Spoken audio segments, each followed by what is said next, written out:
Alléluia. Voici quelque temps que nous parlons de la filiation. Nous sommes en train de finir ce grand message. Quelqu'un m'a écrit, m'a dit, papa, c'est une masterclass que tu nous as donnée.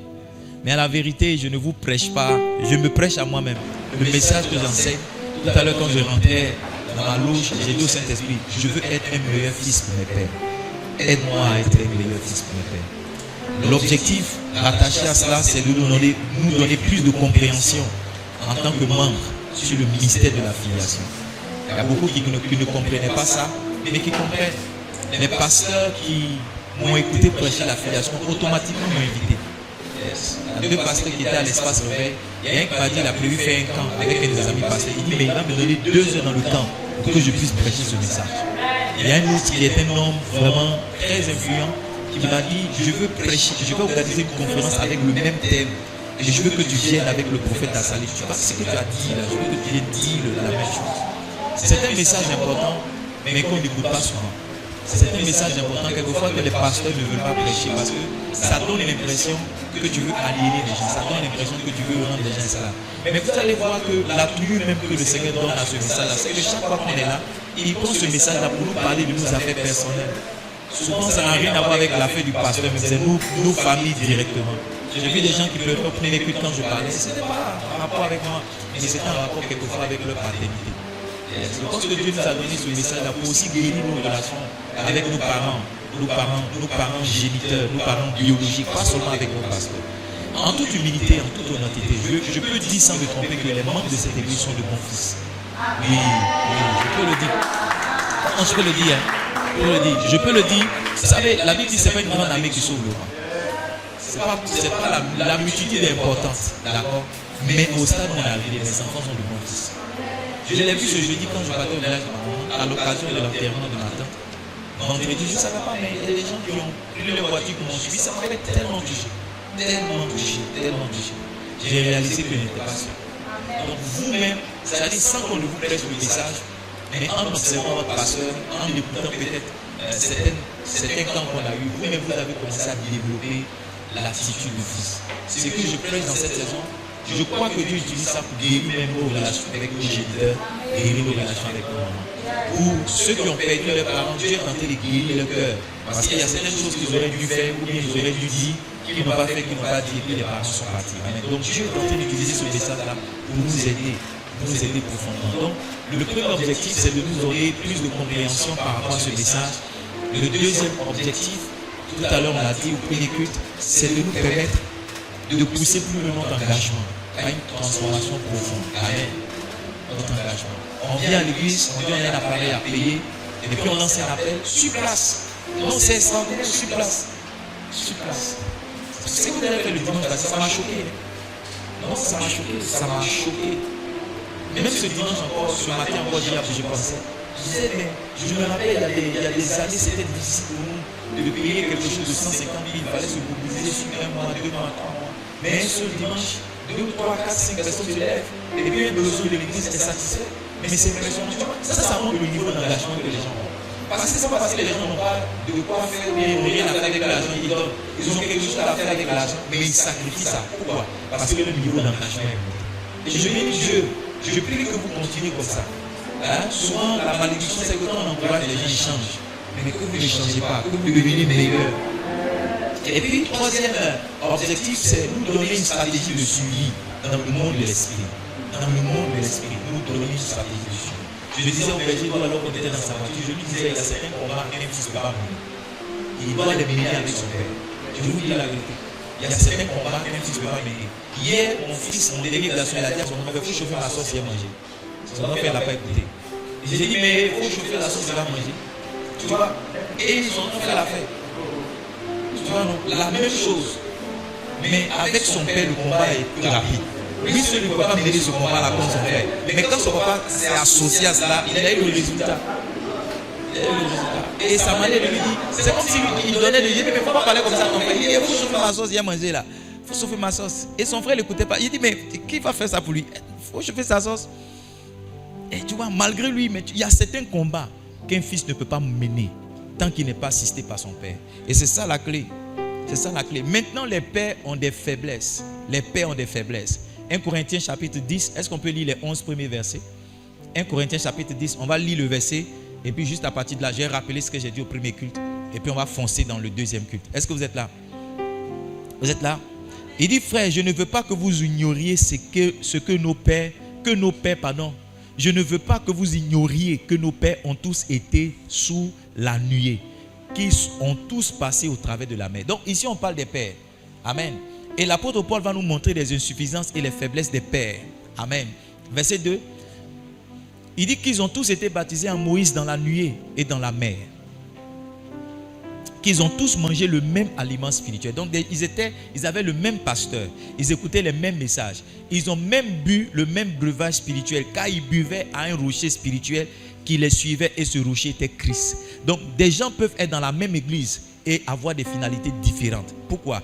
Parce que certains peuvent gérer leurs faiblesses et d'autres peuvent ne pas gérer leurs faiblesses. Verset 5.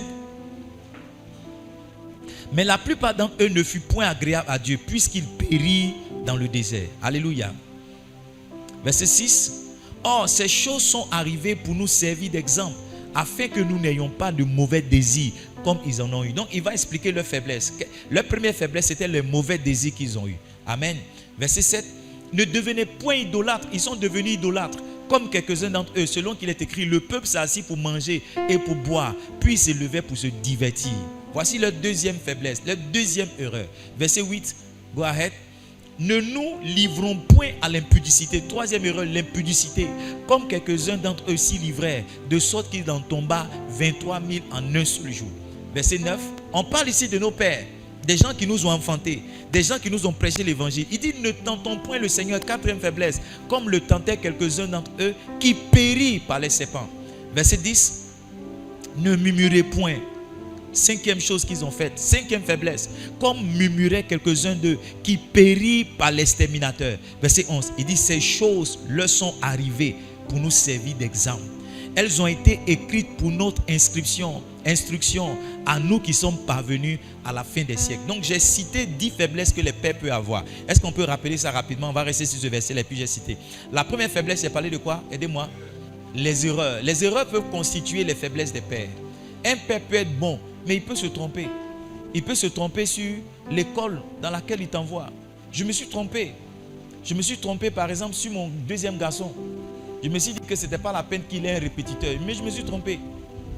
Je me suis trompé. Et j'ai corrigé mon erreur. Maintenant tu es au CP2 même, tu as un répétiteur. Tu vois, j'ai cru que c'était l'aîné qui avait besoin de répétiteur, mais je me suis trompé. Je me suis trompé. J'ai cru que c'était en inscrivant mes enfants à l'école privée seulement qu'ils auraient une meilleure éducation. Mais je me suis trompé, c'est une erreur. Parce que c'est les gens du public là, qui vont enseigner au privé. Les gens du privé n'ont pas d'enseignants particuliers. C'est les gens qui sont publics là qui vont enseigner. Donc, s'il va quitter le public pour aller enseigner mon enfant là, c'est pas mieux le garder là-bas. Pour moi, c'était une erreur. Deuxième chose dont on a parlé, qui peut être une faiblesse du père, le comportement, le caractère, les défauts caractériels. Il y a des papas qui sont impulsifs. Il y a des papas qui ne pardonnent pas. Il y a des papas, les papas princesses, ils parlent comme femme. Fait papa toya. Il y a des hommes comme ça.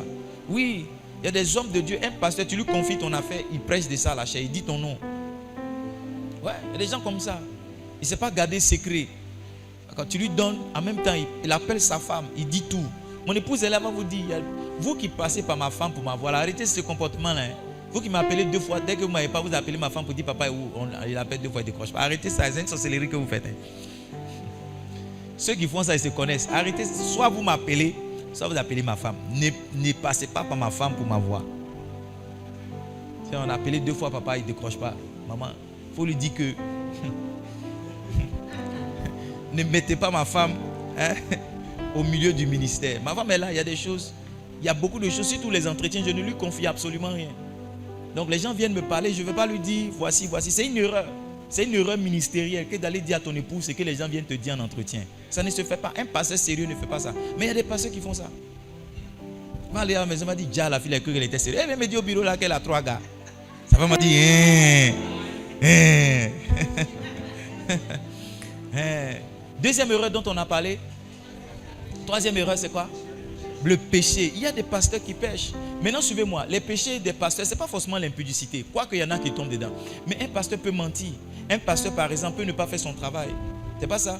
1 Samuel chapitre 12, le verset 23. Regardez ce que le prophète Samuel a dit. Il dit, loin de moi de pécher contre l'Éternel.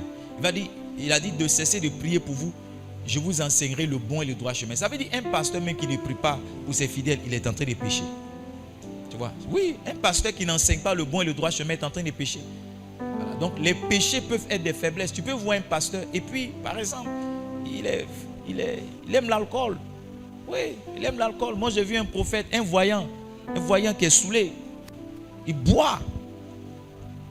Je l'ai vu. C'est pas qu'on m'a raconté l'histoire. Je l'ai vu sur la chaîne. Il était avancé. Oui, il était avancé. Tu connais l'avancement, non? Quand tu bois et tu n'es pas saoulé, mais tu n'es pas toi-même là, au milieu là, c'est ça. Il était avancé. Ah, vous connaissez ça mieux que moi. Oui, je connais des gens comme ça.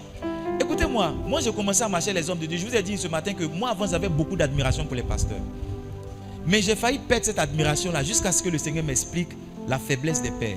Parce que si Dieu ne t'a pas donné la maturité, tu peux être avec un pasteur et perdre cette admiration-là. J'ai commencé à marcher avec des hommes de Dieu. J'ai vu que voilà, il y a des gens qui ne sont pas sérieux. J'étais une fois, on revenait d'une conférence. On était parti même à la conférence chez Bishop Dag. On a voyagé, on est allé à Accra. Il y a un pasteur, il est dans la même salle. On était 4 dans la chambre. Lui, il ne sort pas. Il est venu à Accra pour faire la... Il est couché matin, midi, soir. Oui, il est venu dormir. En fait, il a quitté un ministère et il voulait être engagé pasteur dans le ministère de quelqu'un d'autre. Donc la personne lui a dit on se voit à Accra à la conférence. Donc lui n'est pas parti suivre la conférence, il est juste parti pour être engagé. Maintenant moi je trouvais ça étrange qu'un homme de Dieu ne soit pas aussi sérieux pour se lever, aller assister à la conférence et dormir matin, midi, soir. Donc quand on était dans le car au retour, je me suis endormi dans le car. Un moment quand je me suis réveillé, quand mes yeux se sont ouverts, j'ai vu la vie de l'homme de Dieu en même temps. Dieu a commencé à me parler de lui. Et j'ai vu qu'il est tombé dans certains péchés. Et quand on est arrivé à la frontière, j'ai commencé à lui parler. J'ai dit voici ce que Dieu m'a dit. Tu vois ce que tu fais, voici. Il dit c'est vrai tout ce que Dieu t'a dit. Mais je suis tombé dans ça à cause de tel pasteur, à cause de ceci, à cause de cela. Et 2 semaines après, j'ai vu sur Facebook le père spirituel qu'il est parti voir à Accra là. C'est un Ivoirien. Je l'ai vu, le pasteur là, il l'a engagé comme son pasteur de Cocody. J'ai dit oh, est-ce que lui il a vu ce que moi j'ai vu? Est-ce qu'il a parlé avec lui sur ses faiblesses? Il ne l'a pas fait. Il n'a pas fait. Mais est-ce que ça arrête? Est-ce qu'il arrête d'être un pasteur? Il n'arrête pas d'être un pasteur. Je le dis pourquoi? Peut-être que moi je parle des autres aujourd'hui, mais moi aussi j'ai certaines de mes faiblesses. Oui, j'en ai. Peut-être que tu ne sais pas parce que tu n'es pas si proche. Mais la proximité te donne toujours accès à la faiblesse de ton père. Je te dis que toutes les dents sont blanches de loin. C'est quand on arrive à côté, on voit que non, les dents d'en bas ne sont pas trop blanches. Allô? Yeah. 4e faiblesse, on a parlé de quoi? Les quoi? Les réactions. Il y a des gens qui ont de mauvaises réactions. Et ne réagit pas bien devant ton problème. Il peut être impulsif, il peut être colérique. Moi, par exemple, je le confie. Quand je suis dans la voiture, je ne réagis pas bien avec les mauvais conducteurs. Mes enfants vont me le dire. Mais maintenant, j'essaie de faire doucement. La dernière fois, un gars qui a dit, il dit, mais tu vas faire la morale à qui ce matin là? Je revenais déposer mes enfants, il y a un taxi là. Il a failli cogner un moto-taxi. Donc, comme il a évité, il était fâché, donc il est descendu de la voiture, il a donné un coup de poing au chauffeur de moto là. Et il y avait 2 élèves derrière la moto. Il a donné un coup de poing aussi au gars. Oui. Et puis il a fermé la route. Donc on klaxonnait. Il y a une maman là qui dépose son enfant. Elle a dit papa, il faut contourner. Au lieu de contourner, moi il était là. Papa, enlève ta voiture là. Enlève ta voiture ici là. Donc j'ai contourné pour aller vers lui. J'ai dit c'est parce que tu es plus fort que tu te les frappes. Quand il voulait parler, il dit va là-bas. Il dit va là. Maintenant quand il a roulé ma voiture, qu'il est parti, il y avait honte moi, mais j'ai dit pasteur, comment tu te comportes? Est-ce que tu n'étais pas obligé de contourner puis partir? Pourquoi tu réagis comme ça? J'ai dit, pasteur. Et puis je voulais regarder derrière pour voir, est-ce qu'il y a des gens qui m'ont vu? Est-ce qu'il y a des gens qui me connaissent et qui m'ont vu? Parce que ces personnes allaient être choquées de ma réaction matin à 6h. Tu vois, je demande Dieu, que Dieu m'aide. Que Dieu m'aide. Il y a des gens qui sont très agressifs au volant. Ta maman, toi aussi, ta maman. Faux chauffeur là. Mais tu as fait ton permis où? Et puis, oui, moi j'avoue, ça c'est une faiblesse pour moi. Mais Dieu est en train de m'aider cette semaine-là. En fait, depuis que ça s'est passé, j'ai réalisé que je me comprends pas bien. Que peut-être un jour je peux tomber sur un bishop. Quand il a fini de l'insulter, maintenant il dit vraiment, c'est qu'elle sûr que Dieu nous aide. Je ne sais pas si tu comprends. 5e faiblesse, on va aller vite. L'humilité et la simplicité. Un père peut être tellement simple que tu vas penser que c'est ton ami. Ce samedi, hier c'était samedi, vendredi, je suis allé à la boulangerie et j'ai vu un homme de Dieu. Cet homme de Dieu, je ne l'avais jamais vu à Dabou. Je suis à Dabous avec, je sais que c'est un pasteur, mais je ne l'ai jamais vu. Et ce vendredi-là, je l'ai vu en tapette, en train de marcher. Il était tellement simple que n'importe qui pouvait le prendre pour n'importe quoi. Et quand je l'ai réagi, j'ai dit, le monsieur qui a une grande église là, c'est comme s'il est simple en train de marcher dans tapette comme ça. Et puis en même temps, c'est comme si le Saint-Esprit m'a dit, prends garde à toi, à ce que tu vas dire et à ce que tu vas penser.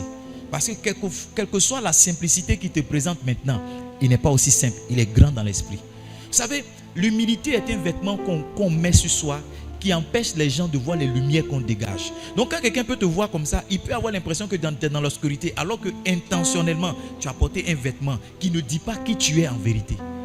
Si. Sixième faiblesse, on va aller vite. Les limites des pères. Un père, par exemple, on a parlé de 3 limites. Limites d'accomplissement, c'est-à-dire un père peut ne pas avoir certaines choses, mais il va prier pour toi, tu vas les avoir. Donc un pasteur peut ne pas avoir de voiture, mais ça ne veut pas dire que ce n'est pas un pasteur. Les limites financières, il peut ne pas avoir une certaine somme d'argent, il peut ne pas être dans certaines maisons, mais c'est quand même un pasteur. Enfin, on a parlé des limites comment? Des limites spirituelles. Il y a des choses il y a des grâces par exemple qu'il peut ne pas manifester dans une saison, mais ça ne l'arrête pas. Ça ne fait pas de lui quelqu'un qui n'est pas un pasteur. Il y a un moment, les gens disaient que pasteur Mohamed, il enseigne seulement, il fait rien, il enseigne seulement. Vous avez entendu ça, non? Mais aujourd'hui, là, c'est le pasteur qui a le plus de croisades et de miracles dans son ministère. Donc, il y a un temps pour chaque chose. Il y a un temps pour toute chose. À un moment, il était peut-être faible aux yeux des gens, mais aujourd'hui, ce n'est plus le cas. Yes. Donne-moi, s'il te plaît, le 7e point. L'échec. Un pasteur peut connaître des échecs. Il peut taper poteau quelquefois. Et dans cette saison-là, Dieu seul sait combien de fois les gens ont tapé poteau. Il n'y aura pas élection, il y aura la guerre, il y aura...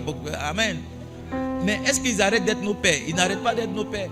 On croit en eux pour la suite. Amen. 6e ou bien 8e. 8. Hein? L'âge. Le pasteur peut être jeune. Il peut être très jeune. Il peut être très jeune. Jésus n'avait que 30 ans. Mais il parlait aux vieillards, ça les fatiguait. Oui, il n'avait que 30 ans. Pasteur peut être très jeune. Pasteur jeune, qu'est-ce que tu fais? Est-ce que tu te mets sous son leadership? Je le dis pourquoi? Parce qu'il y a des gens pour qui l'âge est un problème. Surtout nous les Africains, les Adjoukrous, les gens qui sont les Hébriers, les Sudistes là. Voilà, le droit d'aînesse. Il peut y briller. Tu es un enfant. C'est pas ça? Un enfant comme ça, qu'est-ce que tu vas nous dire? Qu'est-ce que tu vas nous dire? Tu te prends pour qui? Bishop Dag a dit à monsieur, tu dois donner ta vie à Jésus. Il dit, tu te prends pour qui? Qui tu es pour me dire que je dois donner ma vie à Jésus? Tu es juste un enfant. Donc l'âge de ton pasteur peut être une faiblesse. Il peut avoir 20 ans. Et puis toi tu as 40 ans. Mais est-ce que tu vas accepter de te mettre sous son autorité? Après on a dit les défauts corporels. C'est pas ça? Voilà, le pasteur peut avoir des malformations. Je connais un ami pasteur, il est en forme. Il est pratiquement obèse. Yeah. Il peut avoir des malformations. Je connais un autre pasteur aussi, il est petit. Il peut être petit, tu vois, à naissance. Voilà. Il peut avoir la calvitie. Il a perdu ses cheveux. Il peut avoir un bras qui est court que l'autre, un pied qui est court que l'autre. Est-ce qu'il n'est plus pasteur? Ça peut te fatiguer parce que pour toi, comment Dieu peut créer un homme comme ça? Oui, j'ai vu un évangéliste m'envoyer une invitation. Il a un côté comme ça. Oui, il a un côté. Il faut le voir prêcher de Jésus. Parler de Jésus, c'est impressionnant. C'est choquant quand tu le vois parce que tu n'en sais pas. Tout à l'heure, je vous ai montré E. Daniels qui est aveugle mais qui chante. Tout à l'heure, il faut nous trouver une de ses chansons, tu vas mettre à l'écran. Et puis enfin, on a parlé de quoi? Voilà, les épreuves. Le pasteur peut passer par des moments difficiles. Il peut perdre sa femme. Comme notre papa l'année dernière. Vous avez vu, non? Un grand pasteur, il a perdu sa femme. Non, je parle de l'autre qui est au Congo là. Ouais, il a perdu sa femme. Vous avez vu, non? Nous aussi, notre papa ici aussi a perdu sa femme. Qu'est-ce que les gens de l'église vont dire? On a une maman dans mon quartier, elle a perdu son mari. 2e mari. C'est ça, non, bien 3e. 2e mari qui est décédé. Tu es pasteur, tu es maman pasteur, tu es femme de Dieu, tu es prophétesse. Tu vois dans la vie des gens, tu n'as pas vu la mort de ton mari. Tu vois, les gens vont se poser ce genre de questions. Et l'église peut se vider. Pour dire non, mais Dieu n'est pas là-bas. Voilà, papa, on ne dit pas son nom, mais il a perdu sa fille. Quand il a perdu sa fille, les gens disent non, Dieu n'est pas ici. Les gens ont quitté l'église. Oui, les gens, Dieu peut être en train de prouver son serviteur. Notre papa, il a perdu son fils. Bishop Dag a perdu son fils. Son fils est né aux États-Unis. La veille de son plus grand rendez-vous. Chaque vendredi saint, il fait ce qu'on appelle vendredi des miracles. À Independence Square ou bien dans le stade d'Accra. La veille, le jeudi, il a perdu son fils. Et vendredi, il était sur la chantier de prêcher. Il y a eu des miracles, il y a eu des résurrections. Mais son propre fils n'a pas été ressuscité. Donc quand toi tu analyses avec la chair, tu te dis non, en temps normal, Si Dieu est avec lui, quand tu regardes, c'est que... Non, le pasteur peut tenter d'éprouver. Je viens d'écrire un livre récemment sur la souffrance. Et j'ai dit que l'un des sens qu'on doit donner à la souffrance, c'est l'épreuve. Dieu peut éprouver son serviteur dans une saison. Ouais. Ça, c'est les limites. Je connais, maman vient de me rappeler, je connais un grand serviteur de Dieu. En Côte d'Ivoire, sa femme ne fait pas d'enfant. Ouais. Sa femme ne fait pas d'enfant. Tout ça, c'est des faiblesses. Maintenant, pourquoi est-ce que Dieu permet ces faiblesses-là? Il y a 4 sens que Dieu donne aux faiblesses. Amen. Est-ce que je peux partager ça avec vous? Il y a combien de sens? Il y a 4 sens que Dieu donne aux faiblesses. Reviens s'il te plaît dans le texte qu'on a lu, 1 Corinthiens chapitre 10, verset 11. Le premier sens que Dieu donne à ça, c'est pour servir d'exemple. Dieu te montre quelquefois la faiblesse de ton papa pour te servir d'exemple. Pour te dire que si tu empruntes cette voie-là, voici où tu vas finir. By the way, je veux préciser que mon message, ce n'est pas pour légitimer le péché des pasteurs. Tu comprends, non? Ce n'est pas pour légitimer, pour dire non, un pasteur a droit à des péchés ou bien un pasteur a droit à des erreurs. Il y a quelqu'un qui a dit ça et ça nous a interpellés. Il a dit, un pasteur a droit à 3 ou bien 4 erreurs fondamentales dans son ministère. Non. À la première erreur, tu peux mourir. Quelqu'un m'a dit, papa, la première fois je suis allé avec un homme, j'ai pris le sida. Oui, il y a des gens ici qui ont fait toutes les guerres. Toutes les guerres. Même Gondo, même n'ont pas eu. Ils n'ont rien eu de MST là, même petit, mais n'ont pas eu. Mais la soeur a dit la première fois. Donc, ta première erreur peut être fatale. C'est pourquoi tu ne dois pas t'autoriser des erreurs. Il ne faut pas dire non, c'est vrai, nous tous on peut se tromper. C'est vrai, on peut se tromper. Mais qui t'a dit que ton erreur ne va pas te tuer? Donc, mon message, ce n'est pas pour légitimer certaines dérives. Parce que je suis pasteur et j'ai vu. Je ne dis pas ça pour vraiment que les pasteurs m'excusent. Je ne dis pas ça pour jeter de l'huile ou bien le feu sur la corporation. Mais par exemple, la dernière fois, il y a un pasteur que je connais qui a violé sa servante, qui a violé un membre de l'église. Oui, violé. Il ne sait pas qu'ils ont couché ensemble. C'est pas qu'il a dragué et puis ils sont allés à l'hôtel. Il a dit, ma fille, je viens. Et quand il est parti, il a abusé d'elle. Et le message que j'ai reçu, c'est celui-là. Ah, si toi qui es mon pasteur, tu peux me faire ça, où est-ce que je vais trouver le salut? Oui. Un de mes amis, un pasteur est venu me voir, il dit non, de l'aider. J'ai dit c'est quoi? Il dit chaque nuit quand il se réveille pour prier, il entend une voix qui lui dit d'allumer sa télé. Quand il allume sa télé, il regarde porno. J'ai dit mais toi-même tu es pasteur, pourquoi tu as mis porno sur ton truc? Moi il y avait porno sur mon truc, je ne savais pas. Hein? Oui. Sur mon canal, je ne savais pas. Et ils ont une manière, ils appellent ça charme. Moi ils ne savaient même pas ce que ça voulait dire. Donc normalement je payais 10 000 ou bien quoi, mais à cause des chambres, j'ai payé 14 000. Et puis, je n'avais pas les chaînes. Donc, je suis allé me plaindre à l'agence qui est ici. Donc, je faisais du bruit. J'ai dit, mais pourquoi vous me... Donc, le monsieur parle doucement pour dire, non, monsieur, tu as fait quelque chose. Donc, il parle. J'ai dit, non, je faisais du bruit. Il dit, mais il y a Cham. J'ai dit, Cham, c'est quoi? Donc, quand il a dit, j'ai tapé. Il dit, ah, je suis pasteur. Enlevez ça. Enlevez ça. Enlevez ça. Et mon ami là, il dit à cause de ça, il a dragué une fille. Il a dragué une fille de l'église. Et la fille a pris les messages, elle est partie montrer à ses parents. Ses parents ont montré ça à tous les membres de l'église. Il dit, aide-moi. Il dit aujourd'hui, mon église, c'est moi et puis ma femme et mes enfants. Ça fait 3 ans, l'église n'avance pas. Donc je ne suis pas en train de dire que ça c'est bien. Je ne suis pas en train de dire non. Ce n'est pas un message qui est presse pour dire non, un pasteur doit faire des bêtises. Non. Je suis en train de vous dire que quelqu'un peut être de bonne foi. D'accord? Il peut avoir certaines faiblesses. Mais on doit continuer de l'aider malgré ses faiblesses.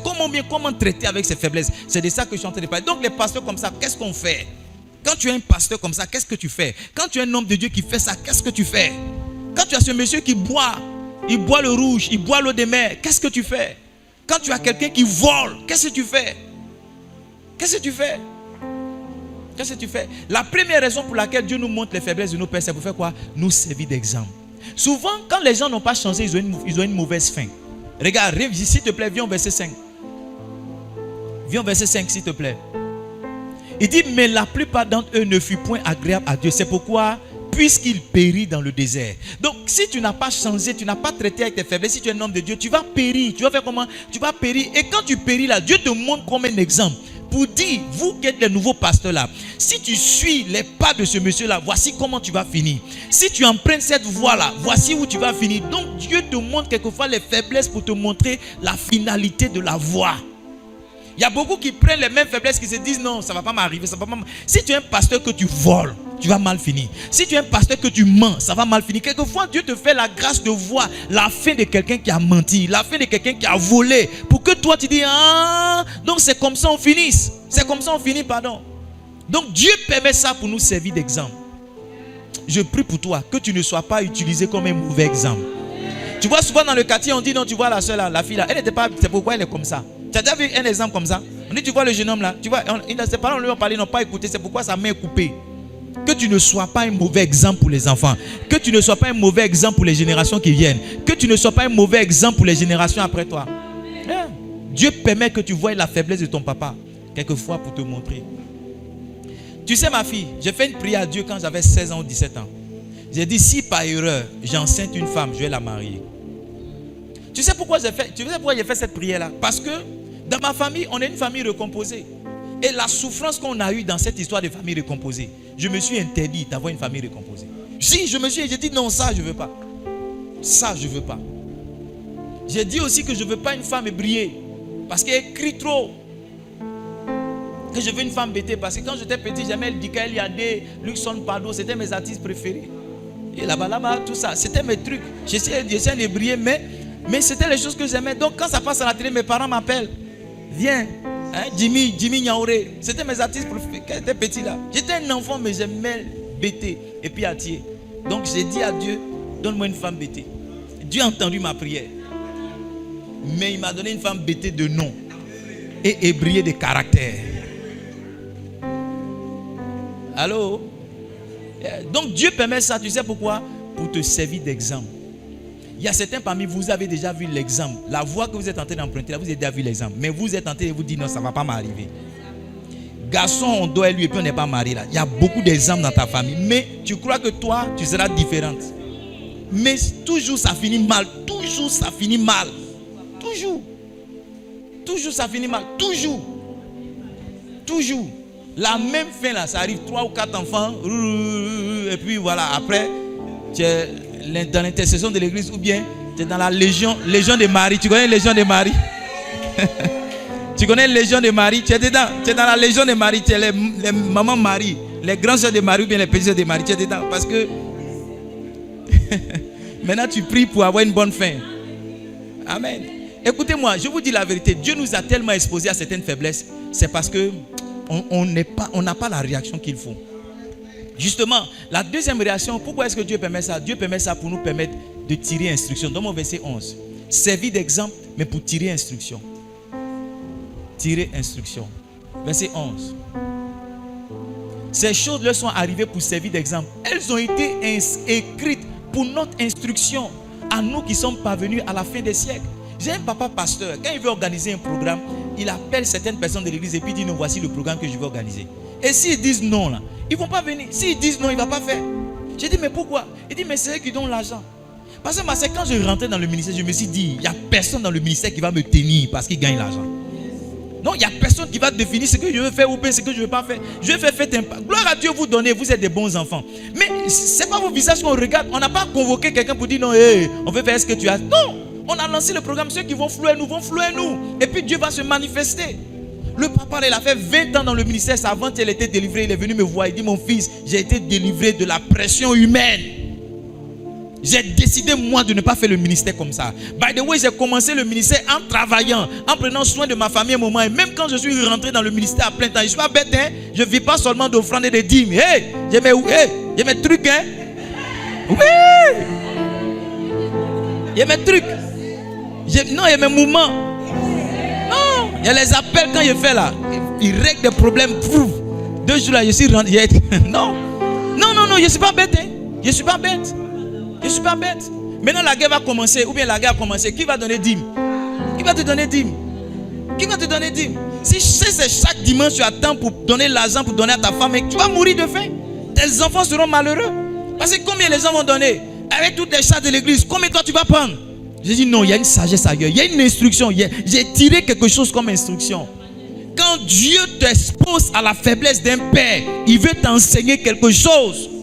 Il veut t'enseigner quelque chose. Il dit ces choses-là ont été écrites pour notre instruction, pour nous instruire, pour nous enseigner. La faiblesse de ta maman, tu dois tirer instruction. Mon père m'a dit que lui, il ne boit pas l'alcool. Pourquoi? Parce que son père, lui, buvait l'alcool quand il revenait du champ et il faisait palabre avec sa femme. Et sa femme partait vivre chez son papa le temps qu'il revienne la nuit après que l'alcool soit passé. Mon papa s'est interdit de boire l'alcool. Il a vu ça chez son papa, il a dit non, lui il ne fait pas ça. Nous malheureusement, et ça j'en veux au père, malheureusement on n'a pas la maturité pour éviter de reproduire ce que nos parents font. Tout ce que ton papa fait n'est pas juste, n'est pas correct. C'est pas tout comprendre pour dire je suis le fils, je ressemble à mon papa, je dois faire forcément. Non, Dieu t'a permis de voir cette faiblesse là pour te dire hey, on ne fait pas ça. On ne fait pas ça. Nous, nos parents, les Hébreux, les adultes, les mamans montrent leur nudité n'importe comment. Je ne sais pas si vous avez des parents comme ça. Montrent les seins, les mamans n'ont pas honte, elles vont se mettre en caleçon. La Bible condamne ça.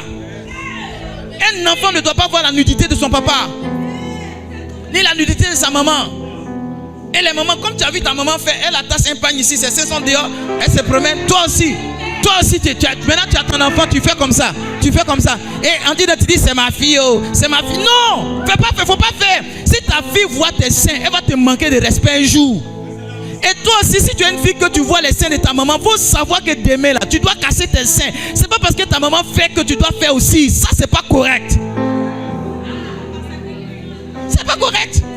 Moi, mon papa, il attachait un morceau de pain. Tu connais le papa comme ça, il attache un morceau de pain de sa femme et puis il se promène. Moi, il a attaché pain pourquoi? Je sais pas pourquoi. Je peux dire non, je fais comme mon papa chez les Hébreux, c'est comme ça. Non. J'ai vu que ça ne se fait pas. Vous êtes ici, puis vous êtes partis. Non, ce n'est pas tout ce que tu as vu chez ta maman que tu dois reproduire. Ce n'est pas tout ce que Dieu te montre quelquefois les faiblesses de ton papa pour te dire ça, on ne fait pas. Ça, on ne fait pas. Si, ça, on ne fait pas. On ne fait pas. Donc, première raison pour laquelle Dieu permet, c'est comment? Servir d'exemple. Deuxième raison, c'est comment? Dieu permet ça pour qu'on puisse tirer instruction. Yes. Dieu permet ça aussi, troisième raison, pour montrer l'humanité de ton papa. Ah, pour montrer que ton papa c'est un homme. Je ne sais pas si vous avez eu un papa comme moi. Moi, mon papa, il avait presque 2 mètres. Notre papa, c'était un héros pour nous. Moi, j'étais choqué de voir la vieillesse de mon papa. Quand mon papa avait du mal à marcher, quand il avait du mal à se... J'étais silencieux. Parce que je ne savais pas que... Mon papa était tellement fort que je ne savais pas qu'un jour, lui aussi, pouvait être faible à ce point-là. J'étais allé chez ma maman, j'ai vu ma maman, elle a du mal à se redresser. J'ai vu que la faiblesse, ma maman est en train d'être affectée par la vieillesse. Ma jolie maman, je me rappelle, qui portait pantalon noir, qui partait sur les talons au travail. Actuellement, elle ne peut pas porter talon va la fatiguer. Ma maman porte chaussures fermées. Tu connais les chaussures fermées, non? C'est tapette en même temps, mais il y a une corde dessus, une corde derrière. C'est ce qu'elle peut porter. C'est ce qu'elle peut porter, les sandales des pieds là. Tu vois les films de Jésus, les sandales. C'est ce qu'elle portait. C'est ce qu'elle portait. Non, je ne savais pas. En fait, je suis en train de découvrir que mes parents sont des autres. Ils sont des hommes. Ils sont des humains. Et comme des humains, ils ont été forts. Ils sont en train d'être faibles. Ils sont en train de partir vers la mort. Dieu te montre la faiblesse de ton pasteur quelquefois pour te montrer que c'est un homme. Pourquoi Dieu fait ça? Parce que le pas entre l'honneur et l'idolâtrie, c'est juste un petit pas. L'espace entre l'honneur et l'idolâtrie là. C'est-à-dire, si on ne fait pas attention dans l'honneur là, on tombe dans l'idolâtrie. C'est pourquoi quelquefois un pasteur doit pouvoir dire attention à ses enfants quand il voit que les gens sont en train de pousser le bouchon trop long. Parce que les gens peuvent t'idolâtrer. Dieu peut faire tellement de choses avec toi que l'honneur va devenir maintenant idole. Les gens ne vont plus prier au nom de Jésus, ils vont prier en ton nom. Les gens ne vont plus invoquer le nom de Jésus, ils vont invoquer ton nom, ton Dieu. Ils vont invoquer ce genre de choses. Oui. On peut se mettre à... Mais tu vois, il y a les gens en se mettant à genoux, ils ne sont pas en train d'honorer le pasteur, ils sont en train de l'adorer. Et quelquefois, Dieu t'expose. Dieu expose ton humanité. Quelquefois, Dieu peut te frapper avec une épreuve. Ta femme peut partir, ton enfant peut mourir pour rappeler à ces gars-là que quand bien même il fait des choses avec toi, tu es toujours un homme. Tu es toujours un homme. L'apôtre Paul dit en Actes chapitre 14, quand vous lisez le verset 8, le verset 11, l'apôtre Paul a fait marcher un homme qui n'avait jamais marché. Verset 11. S'il te plaît, Acte 14, verset 11. Can we have it on the screen? Il dit, à la vue de ce que Paul avait fait, la foule éleva la voix et dit en langue lycaonienne, les dieux sous une forme humaine sont descendus vers nous. Donc les gens commençaient à prendre Paul pour un dieu. Parce qu'il a fait marcher quelqu'un qui n'avait jamais marché. Regardez ce que Paul a fait. Verset 12.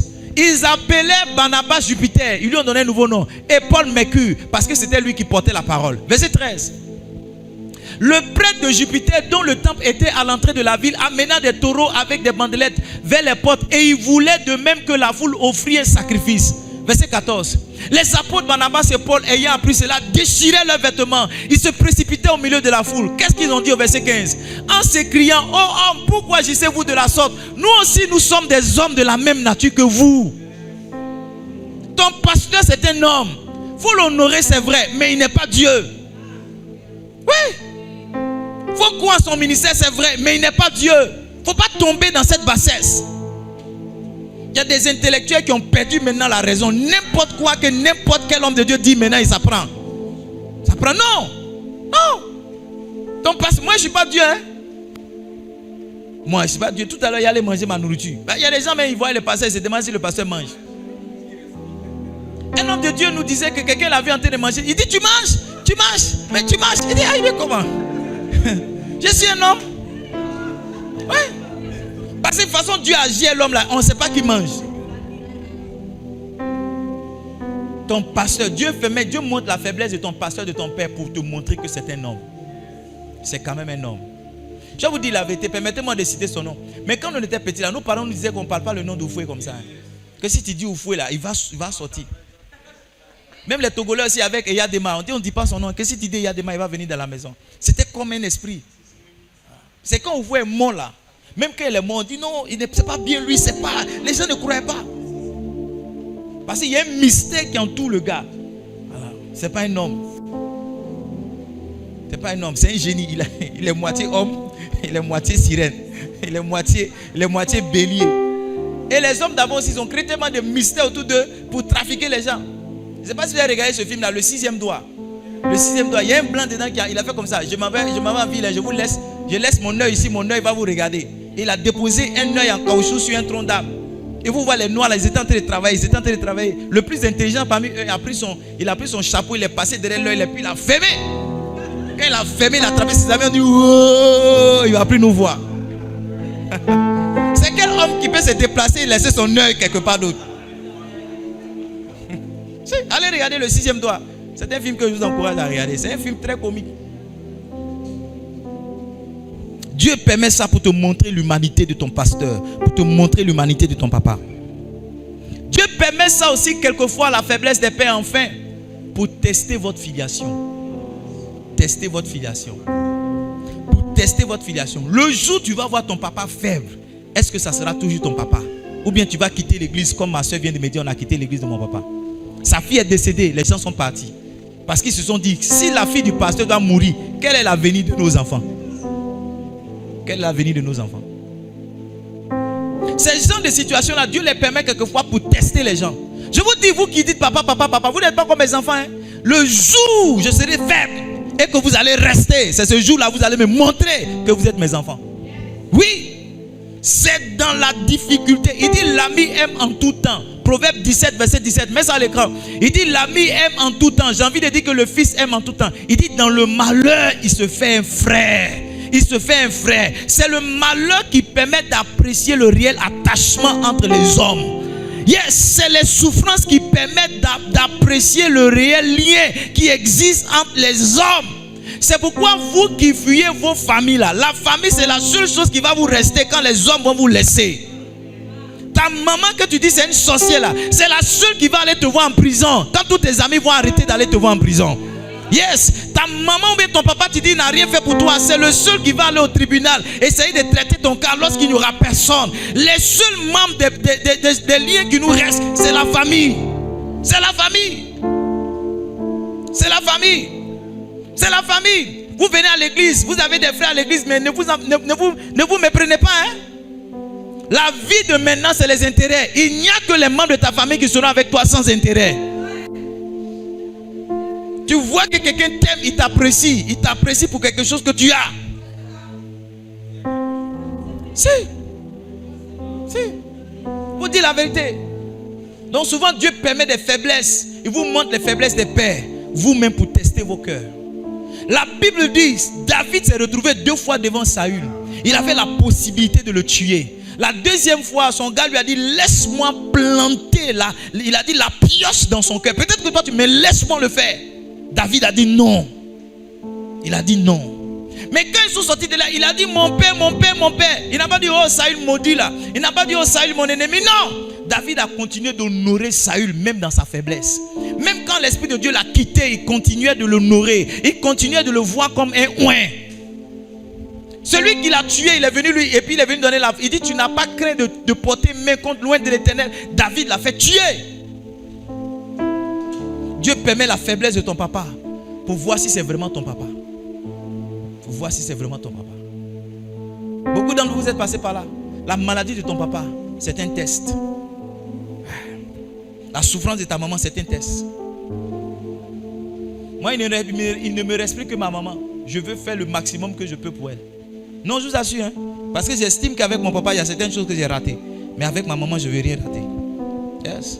Dans les cas des... J'ai fait ce que je pouvais m'appeler, dire que Dieu te bénisse. J'ai dit Amen. Et le Saint-Esprit m'a dit, ne méprise pas cette bénédiction. Elle n'a pas parlé en langue. Mais que Dieu te bénisse, tu ne connais pas le poids. Tu ne connais pas le poids. J'ai dit Amen. Et il m'a dit, il faut provoquer intentionnellement ces gens de paroles venant de sa part. Ce qu'il m'a dit, c'est aussi valable pour toi. Il y a la bénédiction de ton père spirituel, mais il y a aussi la bénédiction de ta maman et de ton papa. Je ne sais pas si je suis dans la bonne église, mais je me suis trompé. Hein? Yeah. Donc il faut provoquer ta maman n'a qu'à te dire que Dieu te bénisse. Elle n'a pas parlé en langue, elle n'a rien vu, mais que Dieu te bénisse, c'est un poids dans l'esprit, c'est un plus pour toi. 4 raisons pour lesquelles Dieu permet la faiblesse des pères. Premièrement, c'est comment servir d'exemple. Deuxièmement, pour notre instruction. Troisièmement, pour montrer leur humanité. Troisièmement, le test de la filiation. Maintenant, comment est-ce qu'on réagit lorsqu'on est face à la faiblesse de nos parents? Comment on réagit? 7 réactions possibles que je partage avec toi. Est-ce que vous êtes bénis? Est-ce que vous apprenez quelque chose? Quelqu'un comprend quelque chose? Je vous en supplie, ce mois-ci, c'est le mois de la famille. Prenez ce mois d'octobre-là pour régler tous les différends que vous avez avec vos parents. Il y en a, vous devez juste dire papa je t'aime ou bien maman je t'aime. Il y a des mamans ici, vous devez prendre vos enfants dans les bras et leur dire que je t'aime. C'est pas parce que ton papa n'a pas dit je t'aime que toi aussi tu es resté dans ton comportement de villageois là. Les enfants de 2000 là, ils ont besoin d'entendre ce genre de choses. Dis à ton enfant je t'aime. Je t'aime, tu comptes pour moi, je tiens à toi, je vous aime précieusement. Il y en a même pendant qu'on est assis, tu devrais envoyer un message à quelqu'un. Hein?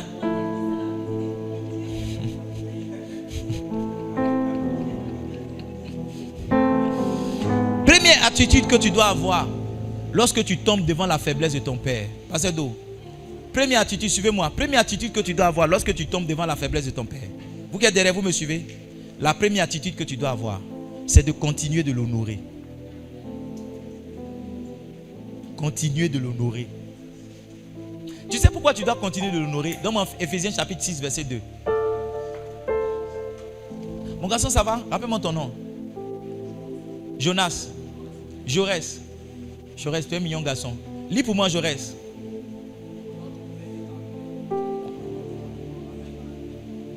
Il dit, honore ton père et ta mère. C'est le premier commandement avec une promesse. Maintenant, suivez-moi bien. Dieu n'a pas dit, honore ton papa quand il est gentil. Dieu n'a pas dit, honore ta maman quand elle a l'argent. Non. L'honneur n'est pas attaché à la qualité du parent. Si c'est un sorcier, c'est l'honneur. Si c'est un mangeur d'âme, c'est l'honneur. Si c'est une voleuse, c'est l'honneur. Si c'est une menteuse, c'est l'honneur. Si c'est une géreuse de busy, si c'est une prostituée, c'est l'honneur. Il a dit honore ton père et ta mère. Il n'a pas dit honore celui qui est bon. Parce que nous souvent on veut qualifier l'honneur et on veut justifier l'honneur. C'est ce qui fait qu'on a du mal à honorer. C'est ce qui fait qu'on a du mal à honorer. Et quelquefois même quand tu te convertis, que tu changes, c'est en ce moment même que tes parents deviennent encore pires. Et ils rendent encore l'honneur compliqué. Maintenant, voici là où le Saint-Esprit m'a délivré. Le Saint-Esprit m'a dit, si tu peux honorer ton papa, malgré ce qu'il est, ce n'est pas une malédiction. C'est comme si tu te protégeais contre les malédictions et tu as tiré encore sur toi plus de bénédictions. Tu vas voir que les enfants qui honorent les parents dans leur faiblesse, ce sont ceux-là qui réussissent. Et puis ceux qui les méprisent et qui les délaissent, ceux-là, ils ne vont nulle part. Je vous dis la vérité. Je vous parle par le Saint-Esprit. L'honneur ne dépend pas de la qualité de ton parent. Il t'a aidé ou il t'a pas aidé. Il t'a scolarisé, il t'a pas scolarisé. Qu'est-ce qu'il n'a pas fait? La Bible dit, si c'est ton papa, si c'est ta maman, il faut l'honorer. Il faut l'honorer. Donc quand tu tombes devant la faiblesse de ton papa, tu dois prier pour que Dieu te donne la force de continuer de l'honorer. By the way, tu dois prier pour que Dieu continue, pour que Dieu t'aide à le voir comme tu l'as toujours vu. Il y a certains secrets de nos parents, le jour où tu tombes dessus, tu peux être découragé sur 2 vies. C'est-à-dire tu meurs, tu reviens, tu es découragé, tu meurs, tu reviens, tu es découragé. Si.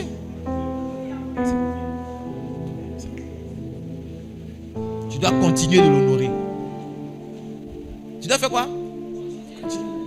L'honneur que tu as pour ta maman ne doit pas s'arrêter. L'honneur que tu as pour ton papa ne doit pas s'arrêter.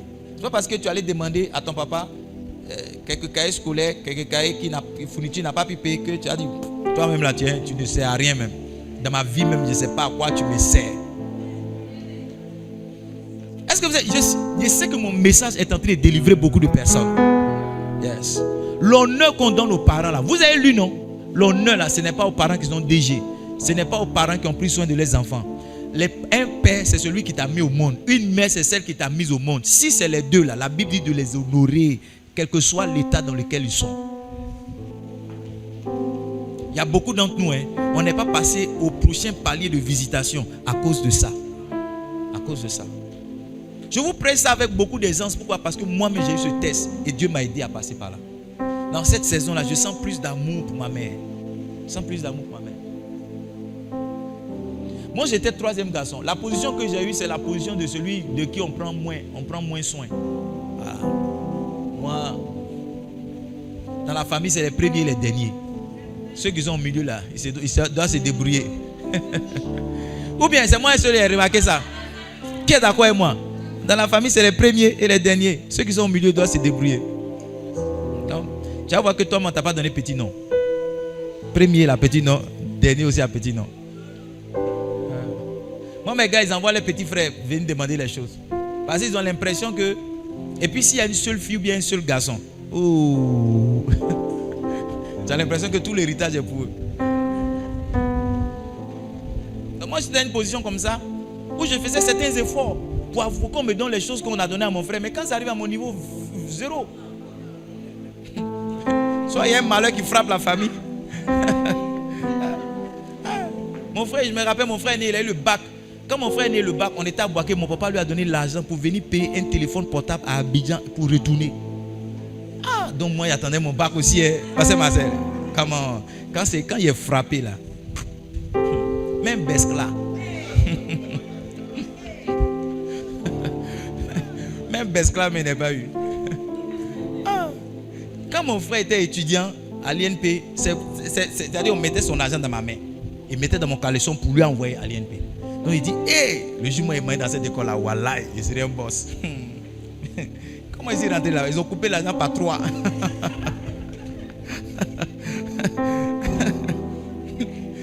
L'argent là, ils ont coupé ça par 3. Ah! Mais pourquoi chaque fois quand ça monte tout là, ça se gâte même? Pourquoi quand ça monte tout, ça se gâte?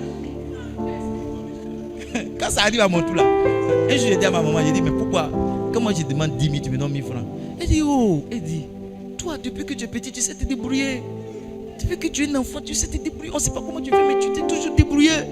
Ah, il est débrouillé comment? Moi aussi, c'est un enfant. Mais regarde, tu dois continuer d'honorer. Touche un voisin, dis-lui, continuons d'honorer nos parents. Deuxième attitude, lorsque tu tombes devant la faiblesse de ton papa, c'est d'intercéder pour lui. C'est de faire comment? 1 Samuel 16, verset 1. Il faut prier pour ton papa. Il faut prier pour ta maman. Si ton papa est pasteur qu'il est tombé, pardon, il ne faut pas prendre sa chute là pour publier sur les réseaux. Que sa chute devienne un sujet d'intercession pour toi. Prie pour lui. La Bible dit, 1 Samuel 16, verset 1. Samuel, il a passé son temps à prier. L'Éternel dit à Samuel, quand cesseras-tu de pleurer sur Saül? Quand cesseras-tu? Parce que Samuel passait son temps à prier pour Saül. Prier pour Saül. Tu vois ton papa passe par des moments difficiles, prie pour lui. Tu vois ton papa, il est éprouvé, prie pour lui. Tu vois ton papa, il n'a pas certain niveau, prie pour lui. Tu dois prier pour ton pasteur, tu dois prier pour ton géniteur. Tu dois prier. Il ne faut pas le juger pour dire, mais lui là même, c'est-à-dire que tu n'es pas là-bas. Tu n'es pas là. Moi, il dit à quelqu'un, la présidence là, si nous on n'est pas allé s'asseoir sur le fauteuil là, il ne faut pas critiquer les gens qui sont là-bas. Amen. Voilà, ça c'est parler un peu de la situation. Amen. Il y en a qui sont contre. Ceux qui sont contre là, attendez, vous allez partir, vous allez voir. Ne soyez pas trop pressé de dire non, on est contre. Allez vous asseoir là, vous allez voir. Si vous allez rester 5 ans. Moi, dire à ma femme, il ne faut pas critiquer, parler sauvagement. Il y a quelque chose là-bas. Amen, lui, amène pas. Tu connais quelqu'un, il va dire j'ai goûté un peu pour voir. Tu connais quelqu'un, quand tu lui donnes pour goûter là, il est là. Tu connais, non? Goûter, rester. Voilà. Goûter. Moi, je ne suis pas dans les. Je suis contre. Tant que je ne suis pas allé là-bas, là, il ne peut pas donner mon point de vue. Quand il serait là-bas, il dit hey, les gars, soyez calmes ici là. Oh yes.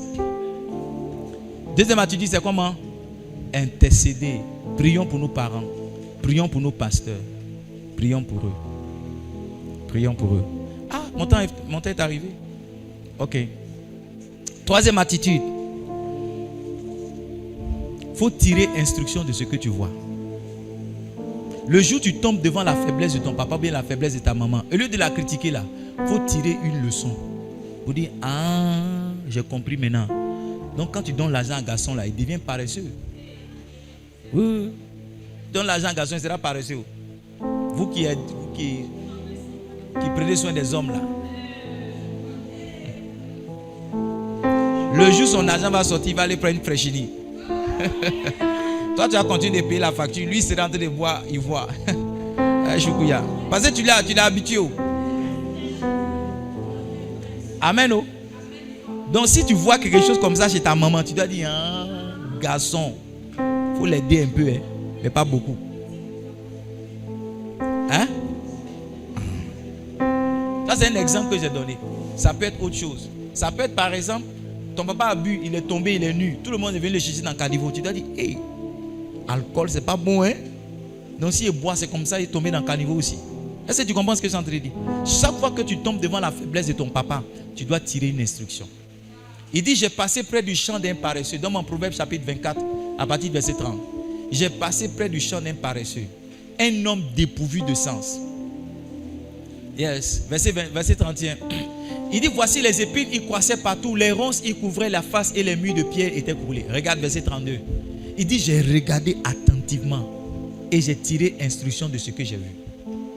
Quand nous on était à Boaké, notre papa ne voulait pas qu'on parte à Benjeville parce qu'il n'avait pas construit. Tu comprends, non? Il a aidé ma maman à finir la maison de son papa à Baudoumé, mais on ne partait pas à Benjeville. Donc quand on partait en vacances au village, on partait dans le village de ma maman. Donc mon papa attendait la bonne occasion pour construire. Mon papa n'a pas construit quand la guerre nous a frappé en 2002. Donc on était obligé d'aller dans le village de mon papa. Et quand on est parti, au lieu qu'on parte dans la maison de mon papa, puis il n'avait pas compris, construit, on s'est retrouvé dans la maison familiale. Quand j'ai vu ça, j'ai dit, hey, moi si je commence à travailler, la première chose que j'ai acheté, c'est maison. Si, quand j'ai vu ça, quand j'ai vu ça, quand façon on a souffert, parce que moi je dormais sur le même lit avec ma soeur. Oui, quand j'ai vu ça, il dit, moi si je travaille, hein, que Dieu m'a fait la grâce, la première chose que je vais acheter, et c'est maison que j'ai acheté. Oui, c'est maison que j'ai acheté. C'est une instruction. C'est-à-dire quand j'ai regardé pour mon papa, c'est ce que j'ai compris qu'on doit faire. Vous regardez, vous prenez pour critiquer, vous ne tirez pas instruction. Allô? Ton papa était un bon papa, mais il allait s'amuser avec une petite soeur là-bas. Il a fait sortir Jovia. Elle a couché Jovia. Donc vous êtes à la maison, mais ton papa, vous avez une petite soeur quelque part, vous ne l'aimez pas trop, mais c'est votre petite soeur.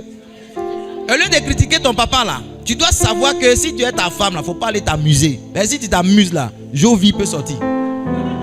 Je ne sais pas si vous comprenez ce que je suis en train de dire. Je ne sais pas si vous comprenez mon message. Oui, tu dois comprendre ça. Mon papa, le prophète, il était triste parce qu'il a hébergé une soeur chez lui à la maison qui passait par des moments difficiles avec son mari. Ils avaient perdu leur travail. Donc son mari dormait chez un frère et mon papa a pris la soeur chez lui à la maison. La soeur, chaque fois que quelqu'un vient voir papa en entretien, parce qu'à l'époque il n'avait pas de bureau, elle se met derrière la fenêtre et tout ce que papa dit en entretien, elle retient. Le dimanche, elle a son petit groupe à l'église, elle va donner ça. Jusqu'à ce qu'un scandale arrive. Mon papa était triste. Moi, quelle que soit ta situation, te mettre à l'hôtel. Oh. Quoi? Hey, je ne prends pas quelqu'un chez moi, hein? C'est à cause de ça. Je ne prends pas quelqu'un chez moi. Quelqu'un de l'église. Non, je te mettre à l'hôtel ici, là, il y a un contrat là-bas. Te mettre une semaine. Tu as 7 jours pour régler ton problème. Après 7 jours, toi-même, tu commences à payer. Sinon, chez moi, là, jamais. Never. Never. C'est à cause de ça. J'ai vu que on peut aider quelqu'un, mais une aide peut se retourner contre toi. Tu peux être de bonne foi, et puis l'aide va se retourner contre toi. Si. Alors, hey, il y a d'autres trucs que j'aime, mais comme les enfants sont là, je ne peux pas aller en profondeur. Mais il y a d'autres trucs.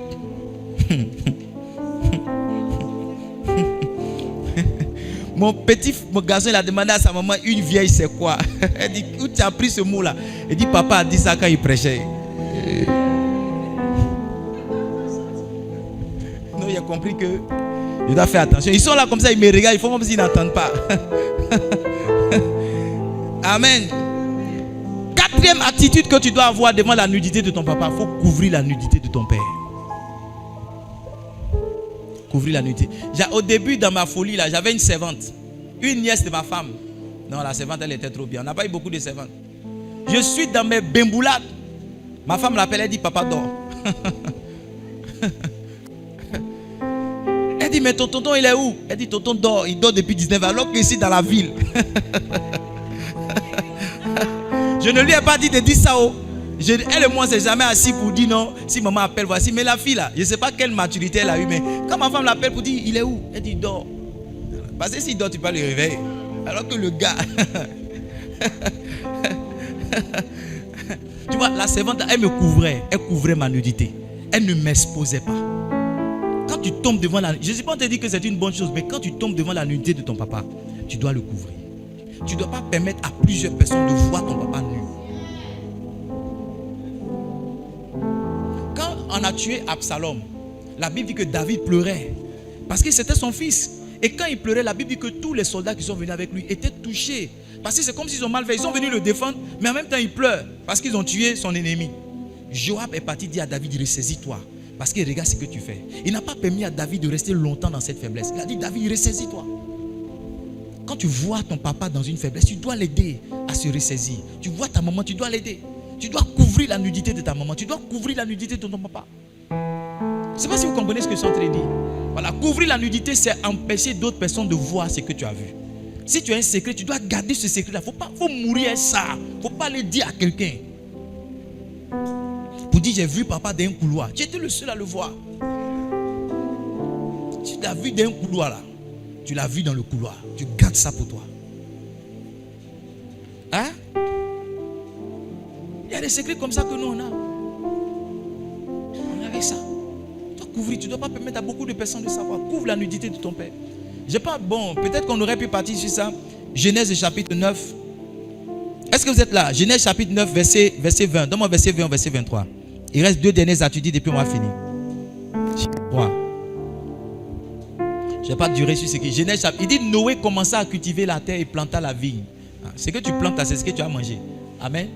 Il but du vin. S'il a planté la vigne, qu'est-ce qu'il va boire? Il va boire le vin. Il s'enivra et se découvrit au milieu de sa tente. Verset 22. Regardez, Cham, père de Canaan, vit la nudité de son père. Il le rapporta dehors à ses frères. Ah, papa est saoulé, il est peinté, il est bien le vieux. Il est wélépep, ça c'est un vieux mot. Verset 23. Alors Sem et Japheth prirent le manteau, le mit sur leurs épaules et marchaient à reculons et couvrirent. Je ne sais pas comment ils ont fait à reculons, mais ils ont couvert la nudité de leur père. Comme leur visage était détourné, ils ne virent point la nudité de leur père. Ne virent plus la nudité. Les mamans aussi, vous qui montrez votre nudité à vos enfants, arrêtez. Hein? Voilà, c'est là avec les enfants. Non, c'est ma grande fille. Arrêtez ça. Hein? Arrêtez, on ne fait pas. On ne fait pas. On ne fait pas ça. Vous qui avez les films porno, les revues porno là, enlevez ça, allez jeter. Parce que vous allez envoyer esprit de dépravation dans l'esprit dans la vie de vos enfants. Si. Qui a des porno, vous regardez porno, tu as ta femme, vous regardez porno, vous dites que vous faites bien. Esprit de porno là, ça prend. Ou bien je prêche mal. Voilà, façon un parfum prend une maison, c'est ce qui est passé. Façon un parfum prend une maison, c'est comme ça l'esprit de porno là. Puis tu as dit à ton enfant, mais qui t'a montré ça? Qui t'a montré ça? L'esprit porno que tu dis à ta femme là, l'esprit est là. L'esprit l'a baptisé, il a reçu, il parle en langue. Est-ce que je prêche ici? Avant moi, je travaillais la nuit. et je dormais la journée. Et j'ai remarqué que quand je vais dormir, c'est en ce moment-là que mes enfants se réveillent. Et le Saint-Esprit m'a dit, qu'est-ce que tes enfants vont retenir? Ils vont retenir quelqu'un qui dort toute la journée. Mais quand tu travailles la nuit, ils ne savent pas que tu travailles la nuit. Donc j'ai vu que ce n'était pas un bon exemple que je donnais à mes enfants. J'ai décidé maintenant, normalement, mais je ne dors pas beaucoup la nuit. Mais j'ai décidé de travailler la journée. Pour que mes enfants voient que quand je suis pasteur, je ne passe pas mon temps à dormir. Que quand je les dépose à l'école, je vais au travail et je rentre très tard. Pour leur donner certains modèles. Vous devez naturellement, père, mère, donner quelque chose à vos enfants. Arrêtez de vous promener dans la nudité. Nudité. Viens, c'est pas grave, viens. Non, arrêtez. Vous êtes calme, hein? 5e point. Quelle attitude il faut avoir devant son père?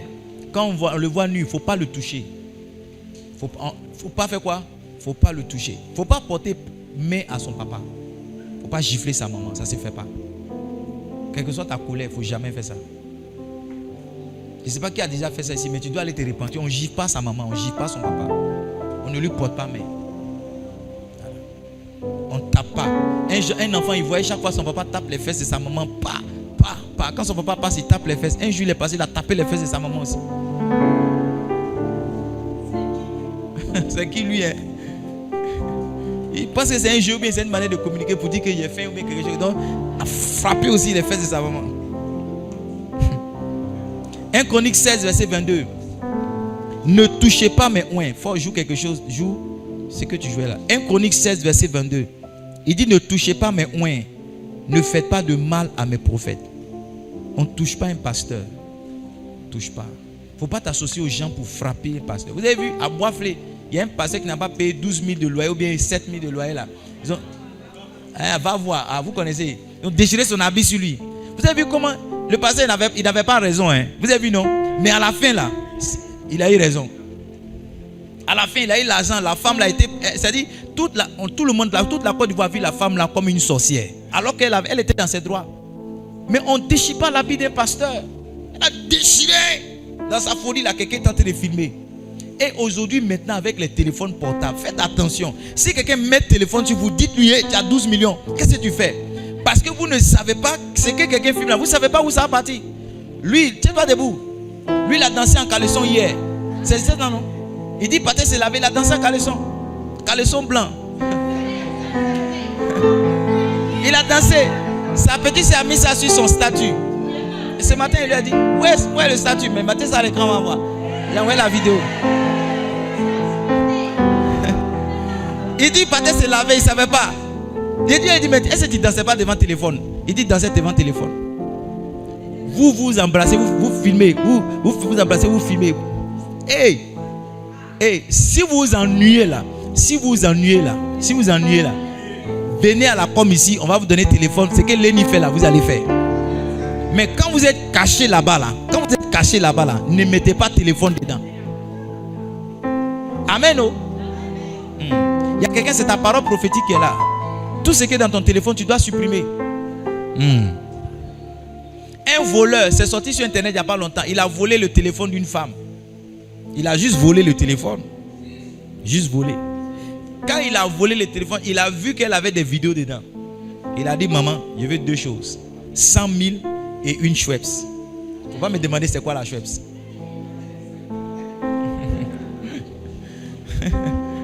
il dit, il veut 100 000. On l'appelle le violeur.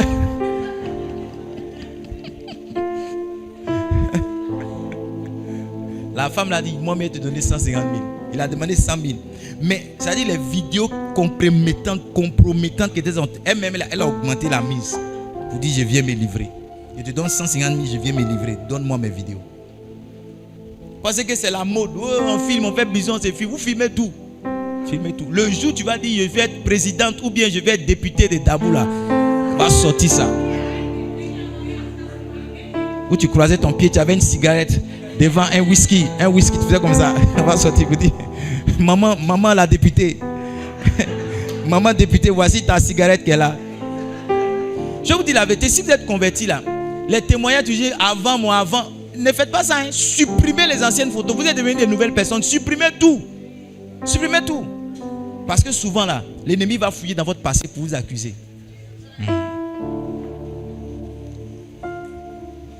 Si sais pas qui a des vidéos bizarres dans son téléphone ici. Je sens ça.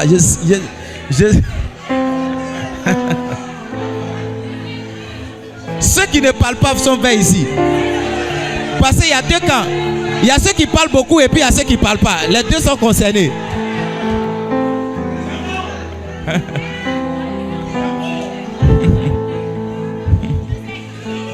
Je ne sais pas qui a des... Parce que ce n'est pas dans mes notes.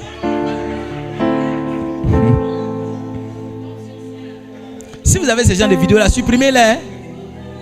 Supprimez-les parce que ça peut vous fermer la porte demain. Je vous dis la vérité. Et by the way, laissez-moi continuer dans cette parenthèse pour vous dire que ce n'est pas tout qu'on met sur les réseaux sociaux. Ce n'est pas tout. Il y a certaines images que tu mets sur Facebook, tu mets sur Instagram. Demain, ça va te condamner. Ça va te... Un monsieur a dit il est malade. Il a envoyé son billet au travail. Il a 3 jours de repos. On l'a vu sur vélo. Il est en train de rouler vélo quelque part. Quand il est revenu là, ils ont fait sa lettre de renvoi. Il est parti.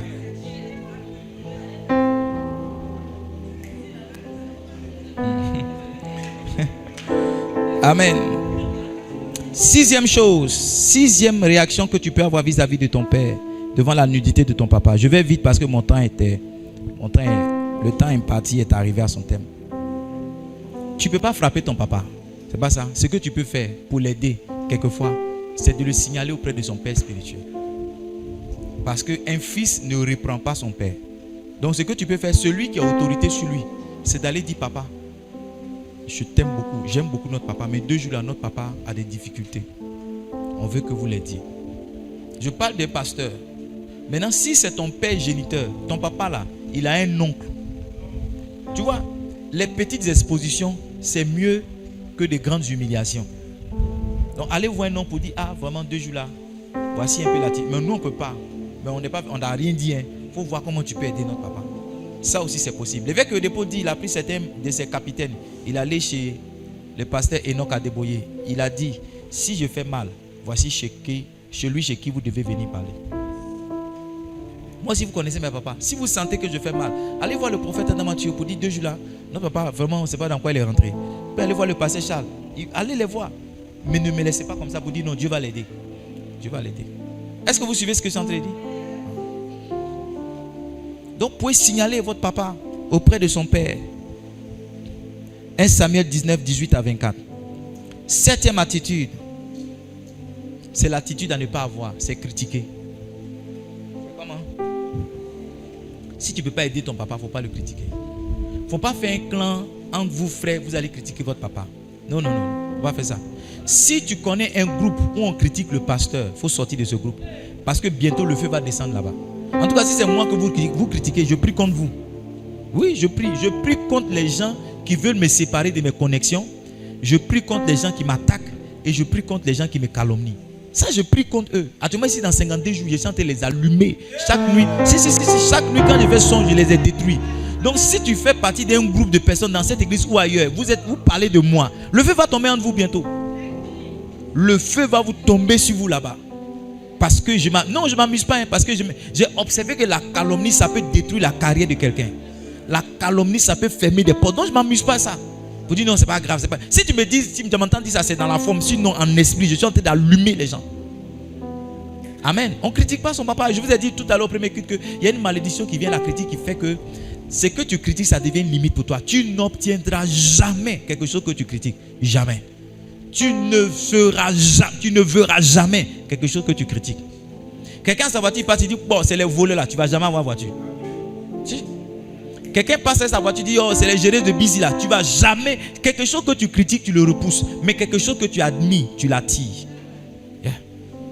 On attire par l'admiration, on repousse par la critique. Allez sur les réseaux sociaux, vous allez voir tous les pasteurs qui insultent nos pères, des faux pasteurs. Vous allez voir eux-mêmes, ils n'ont rien. Donc ne critique pas votre père. Attends, tu vas arriver, tu vas voir comment j'ai 4 enfants. Tu vas voir comment j'ai. Tu n'as pas encore vu, c'est pourquoi tu dis non, mon papa en temps normal, s'il avait mis 10 000 francs, attends. Non, mon papa, à son temps, la terrain n'était pas cher. Il n'a pas. Attends. Pour toi, va venir, on va voir ce que tu as fait. Les gens qui sont durs contre leur père, là, ils n'arrivent nulle part. Ils n'arrivent nulle part.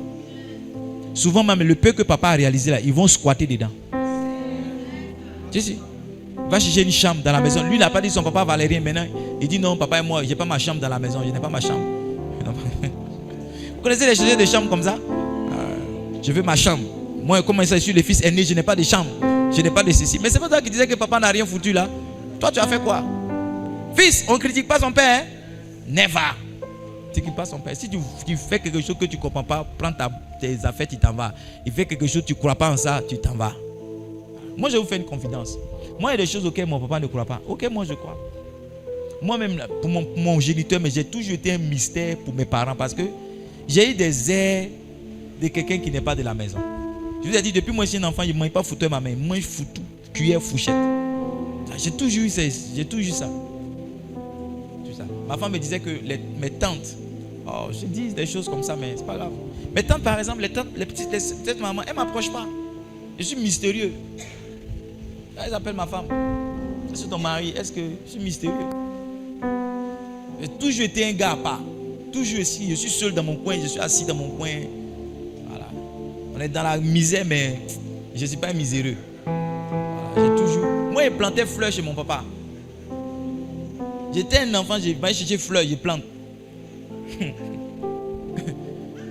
Allô? Si, je vais chercher fleurs, je plante fleurs. Dans la maison de mon papa, je plante fleurs. Elle dit, mais toi, tu fais quoi, fleurs? On mange ça ou bien on ne mange pas? Plante fleurs. Aujourd'hui, jusqu'à aujourd'hui, je plante fleurs. Je suis le seul qui plante fleurs.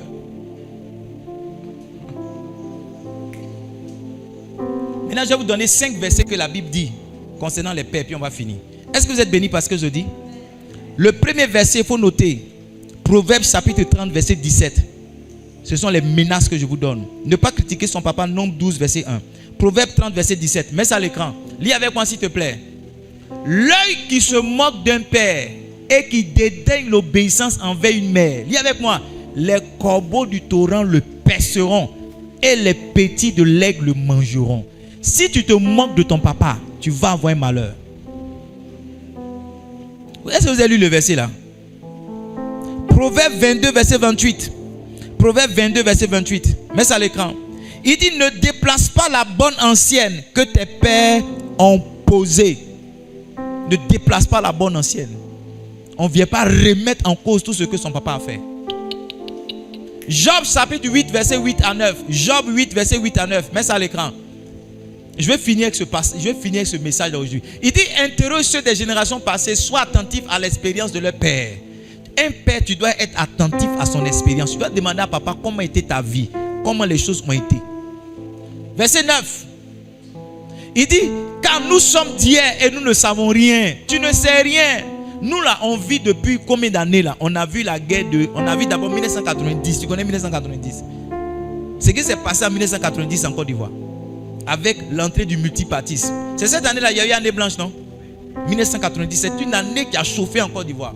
1995, il y a eu ce qu'on appelle le Front républicain, où le FDR et puis le FPI se sont mis ensemble pour barrer le PDCI. Vous venez d'arriver. 1999, Papa Noël, tu connais Papa Noël? Tonton Robert, il est venu avec les balayeurs. Ils ont frappé un coup d'état le 23 décembre. Maintenant, vous voyez les trucs.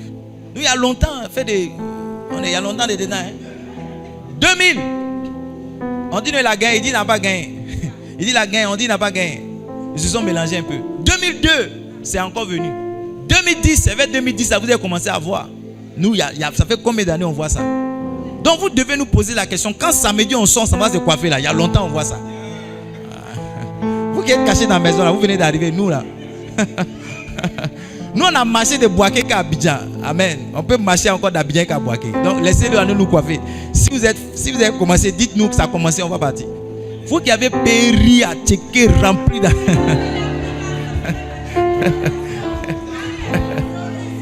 Regardez, ce qui va vous arriver, c'est que vous allez grossir parce que quand un homme fait rien, il mange beaucoup. Quand tu vas voir Ignam, tu as dit, mais il faut griller un peu d'Ignam, ça fait quoi? Tu vas voir Banana, tu as dit, mais est-ce qu'on fait un peu d'aloco, ça fait quoi? En une semaine, toutes tes provisions vont finir.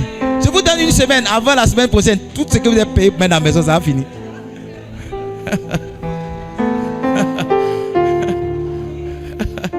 Est-ce que vous êtes là? Vous êtes partis? Dernier verset. Non, je ne vous donne plus les derniers versets. Jérémie 6, verset 16. On finit avec ça. Mon point est le suivant. Si Dieu vous fait la grâce que vous tombez devant la faiblesse de votre papa, continuez de l'honorer. Yes. Si on veut vous raconter l'histoire, si on veut vous raconter quelque chose que votre pasteur a fait, dites oui, c'est vrai, tu as raison. Moi-même, nous-mêmes, il nous a dit ça. Mais c'est mon pasteur. Amen. Voilà. Si on vient rabaisser ta maman devant toi, il faut dire oui, c'est vrai, mais c'est quand même ma maman. Voilà. Je ne suis pas en train de dire qu'il faut légaliser le péché des gens, non. Il faut continuer de l'honorer. Il faut prier pour les gens. Ainsi par l'Éternel, placez-vous sur les chemins, regardez et demandez quels sont les anciens sentiers. Quelle est la bonne voie? Marchez-y, vous trouverez du repos et pour vos âmes. Mais il répondit, nous n'y marcherons point. Ceux qui savent collaborer avec leur papa, ils trouvent du repos. Papa, comment on fait ça? Comment on fait ça? Comment on fait le ministère? Papa, comment on fait l'expansion? Papa, comment on écrit un livre? Papa, ceux qui savent traiter avec leur père, ils vont vite. Mais ceux qui ne savent pas traiter, ils ne vont pas vite. Je veux prier pour nous tous qui sommes ici. Que ce message qu'on a entendu sur la filiation nous aide à devenir de meilleures personnes. N'allez pas attaquer vos mamans, vos papas. Attendez, priez Dieu que Dieu vous donne la grâce d'être meilleur. Laissez vos papas, ils ont fait pour eux fini. Amen. Priez pour eux au contraire. Voilà. Vous voyez votre pasteur, demandez que Dieu l'assiste, que Dieu l'aide. Moi, mes faiblesses sont là, ne cache pas. Mon passé même, c'est une faiblesse. C'est une faiblesse. Ma voiture, ma kirikou, c'est une faiblesse. Mais ce n'est pas une faiblesse. C'est vous qui dites ça. Il y a un pasteur, je suis parti à ma voiture, il m'a invité à prêcher. Il était tellement choqué de ma voiture qu'il a prophétisé. Il a dit, d'ici l'année prochaine, Dieu va te donner 4x4 bleus. Il voulait me donner une nouvelle voiture forcée. Oh yes. On va voir tout ça. Mais Dieu est simplement dans le processus. Est-ce qu'on peut se tenir debout, on va prier? Qui a été béni par cette série sur la filiation? Qui a appris quelque chose par cette série sur la filiation? Yes. On va prier, Seigneur, aide-moi à devenir un meilleur fils, une meilleure fille. Lève la voix, prie s'il te plaît. Aide-moi à devenir un meilleur fils, une meilleure fille. Aide-moi à devenir un meilleur fils. Est-ce qu'on peut prier? Karel, pardon pour le temps. Aide-moi à devenir un meilleur fils, une meilleure fille. Est-ce qu'on peut prier? Can we pray? Can we pray? Seigneur, aide-moi à devenir un meilleur fils. Oye sakapare, zentelekepere zukapala pala, razanda da da da do, rinde de de do, zekepele pala pala, razanda da da da do, zekepele pala, randa da da da do. Prie, Seigneur, aide-moi à devenir un meilleur fils, une meilleure fille. Aide-moi à devenir un meilleur fils. Aide-moi à devenir une meilleure fille. Au nom de Jésus-Christ de Nazareth. Amen. Voici ce que Dieu va faire. Tu n'auras aucun regret. Moi, être le fils du pasteur Charles, c'est une bénédiction pour moi. Être le fils du prophète Adamantio, c'est une grande bénédiction pour moi. Regardez comment je suis allé prêcher 2 fois chez le pasteur Charles cette année. Est-ce que ça allait arriver? Jamais. Et le fait que j'ai prêché chez lui, ça m'a encore donné. C'est comme d'autres personnes se disent, non, c'est bien. Ne méprisez pas la filiation, ne méprisez pas la paternité. Dans cette saison, tu dois faire un shift. Tu ne dois plus être un simple membre de l'église, mais tu dois devenir un fils, tu dois devenir une fille. Je vais écrire tout ce que j'ai dit, je vais mettre ça sur un livre, dans un livre, et je vais te donner ça, pour que tu partes étudier, que tu deviennes un fils. Et qu'alors que tu es un fils, que Dieu te conduise plus haut et plus grand. Je prie pour toi, tous ceux qui sont ici, qui ont été affaiblis, affectés par la faiblesse de leur père, de leurs parents, que Dieu vous guérisse au nom de Jésus. Que Dieu vous restaure au nom de Jésus. Tous ceux qui sont ici, qui ont été affaiblis par la faiblesse de leur maman, que Dieu vous restaure, que Dieu vous guérisse, que Dieu vous donne la force de continuer de les honorer. Ceux qui sont ici, qui ont perdu leurs parents, que Dieu vous donne la force même d'honorer leur mémoire. Faites des choses en leur mémoire. Faites des choses pour les élever. Faites des choses pour les bénir. Au nom puissant et merveilleux de Jésus. Donnez-moi un bon amen, s'il vous plaît. Alléluia. Alors, très rapidement, permettez-moi de prendre les offrandes. Est-ce que je peux prendre les offrandes, les dîmes? Tous ceux qui sont là ce matin, qui ont leur dîme, venez devant rapidement. Tu as ta dîme. Psaume 20, verset 4. Slow down, please. Psaume 20, verset 4. Allez réécouter toute la prédication sur la filiation. Amen. Allez réécouter toute la prédication sur la filiation. Tu as ta dîme, viens devant. Qui d'autre a sa dîme? Lève ta dîme, ma fille. On a pris nos dîmes ce matin. Dis avec moi, Seigneur, je suis devant toi pour te donner une partie de ce que tu m'as donné. alors que je le fais. Aide-moi à être fidèle dans cet engagement. Alors que je le fais, laisse les retombées de mon obéissance venir à ma vie au nom de Jésus. Amen. Mets ta dîme dans le panier. Qui a été béni, qui veut s'aimer une offrande? Tu veux apporter une sémence. Voici la sémence que je veux que tu donnes à Dieu. Amen. Tu vas prendre une sémence pour restauration de relation. Restauration de quoi? Relation. La sémence que tu vas prendre, tu vas dire, tu vas prendre la sémence pourquoi? Pour que Dieu te donne la force de lâcher prise. De faire quoi? Lâcher prise. Est-ce que je peux vous faire une confidence? On n'est pas filmé. Récemment, j'ai lâché quelque chose. Parce qu'avec mes frères et ma maman, j'avais été expolié dans mes droits. Voilà, ils m'ont toujours, comme d'habitude, ils ne m'ont pas bien traité. Et j'avais pris ça à cœur. Et quand on est rentré dans cette nouvelle année, j'ai dit à ma femme, je passe à autre chose. Je laisse tomber. Et j'ai appelé ma maman, je lui ai dit, vos trucs là, ne me mettez plus dedans, c'est bon. Voilà. C'est tout ce que vous avez gardé. Moi, Dieu va m'aider. Je vous assure, quand j'ai fait ça, un mois après, ce que je voulais garder, ce que je voulais avoir forcément, Dieu m'en a donné 2. Quelquefois, il faut lâcher prise. Souvent, mais Dieu ne veut même pas que tu aies même ton nom même soit cité dedans. Même. Il y a certaines sommes là, Dieu ne veut pas que certaines personnes t'aident. Parce que si ces gens là t'aident là, ils vont te fatiguer toute ta vie. Voilà, Dieu s'arrange à ce que tu sois victime d'une certaine injustice quelque part. Souvent on prend injustice, on garde ça et puis on est malheureux à ça 30 ans. Tu dois laisser. Quand tu vas laisser, Dieu va commencer à faciliter les choses pour toi. Prends ton offrande et parle dessus. Prends ton offrande et parle dessus. Il y a quelqu'un ici, tu as vu la faiblesse de tes parents et depuis ça te fatigue. Tu n'arrives pas à le laisser. Ça ne peut pas quitter ton esprit. Chaque fois que tu vois ton papa, tu as du mal à l'honorer. Tu vois ta maman, tu as du mal à l'honorer. Mais tu vas prendre ton offrande et on va prier. Prie, dis Seigneur, alors que je viens s'aimer, yes, que je sois libéré de cette blessure à l'intérieur de moi. Que je sois libéré de cette blessure à l'intérieur de moi. Oh yes. Fais-le au nom puissant de Jésus-Christ de Nazareth. Amen. Viens s'aimer rapidement. Viens s'aimer rapidement.